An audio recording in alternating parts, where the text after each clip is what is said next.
गंवार भाई, एक दिल छू लेने वाली कहानी। एक घर में 3 भाई और एक बहन थी। बड़ा और छोटा पढ़ने में बहुत तेज थे। उनके माँ बाप उन चारों को बेहद प्यार करते थे, मगर दूसरे यानी मझले बेटे से बड़ा परेशान थे। बड़ा बेटा पढ़ लिख कर डॉक्टर बन गया, छोटा भी पढ़ लिख कर इंजीनियर बन गया, मगर मझला बेटा गंवार और आवारा बनकर ही रह गया। बहन और मझले को छोड़ दोनों भाइयों ने लव मैरिज की थी। बहन की शादी भी अच्छे घराने में हुई थी। आखिर भाई डॉक्टर और इंजीनियर जो थे, मझले को कोई लड़की नहीं मिल रही थी। माँ बाप भी परेशान थे। बहन जब भी मायके आती सबसे पहले छोटे भाई और बड़े भैया से मिलती, मगर मझले से कम ही मिलती थी, क्योंकि वह ना तो कुछ दे सकता था और ना ही करता था। पढ़ नहीं सका तो नौकरी कौन देता। वैसे वह दिहाड़ी मजदूरी करता था। मझले की शादी किए बिना बाप गुजर गए। माँ ने सोचा कहीं अब बंटवारे की बात ना निकले, तो अपने ही गांव की एक सीधी सादी लड़की से मझले की शादी करवा दी। शादी होते ही ना जाने क्या हुआ कि मझला बेटा बड़े लगन से काम करने लगा। दोस्तों ने कहा, ए शाम, आज अड्डे पर आना। आज नहीं फिर कभी। दोस्त, शादी के बाद तो जैसे बदल ही गए हो।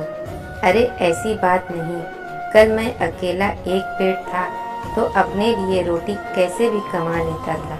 अब 2 पेट हैं, कल और होंगे।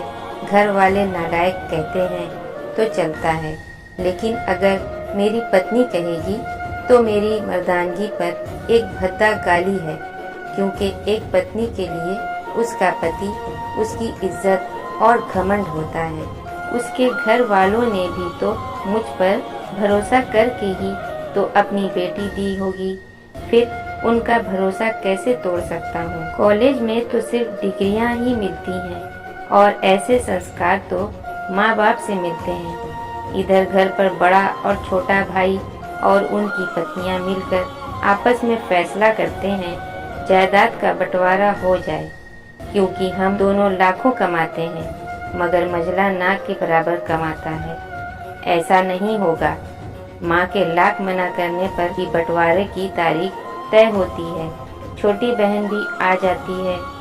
श्याम काम पर निकलने के लिए बाहर आता है और उसके दोनों भाई उसको पकड़कर भीतर लाकर बोलते हैं कि आज तू रुक जा, बंटवारा कर ही लेते हैं।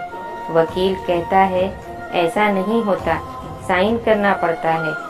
श्याम कहता है तुम लोग बंटवारा करो, मेरे हिस्से में जो देना होगा दे देना, मेरा क्या है, मैं शाम को आकर बड़ा सा अंगूठा चिपका दूंगा।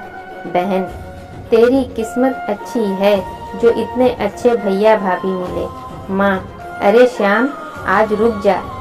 बंटवारे में कुल 10 बीघा जमीन में दोनों भाई 5-5 रख लेते हैं और श्याम को पुश्तैनी पर छोड़ देते हैं। श्याम जोर से चिल्लाता है, अरे फिर मेरी छुटकी का हिस्सा कौन सा है। दोनों भाई हंसकर बोलते हैं, अरे मूर्ख, बंटवारा तो भाइयों में होता है, बहनों के हिस्से में तो सिर्फ मायका होता है।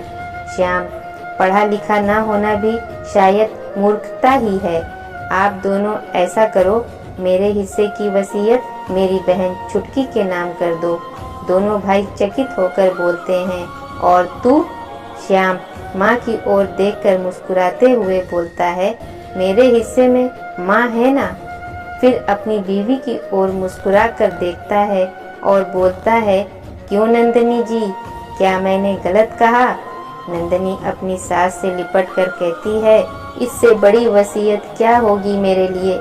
माँ जैसी सासू और बाप जैसा ख्याल रखने वाला पति, बस यही शब्द है जो बंटवारे को सन्नाटे में बदल दिया।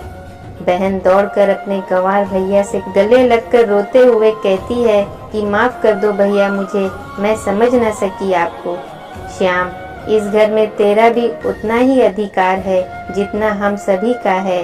बहू को जलाने की हिम्मत किसी में नहीं, मगर फिर भी जलाई जाती है। शादी के बाद हर भाई, हर बाप उसे पराया समझने लगते हैं, मगर मेरे लिए तुम सब बहुत अजीज हो।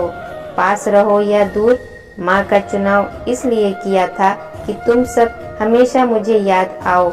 माँ के साथ तुम्हारी यादों को भी मैं रख रहा हूँ। भाई दौड़कर मझले भाई के गले मिलकर रोते रोते कहते हैं, आज तो तू सचमुच का बाबा लग रहा है। सबकी पलकों में पानी ही पानी, सब एक साथ मिलकर फिर से रहने लगते हैं। दोस्तों, उम्मीद करती हूँ कि यह कहानी आपको पसंद आई होगी। अगर पसंद आई हो तो कृपया लाइक और सब्सक्राइब करना ना भूलें। धन्यवाद।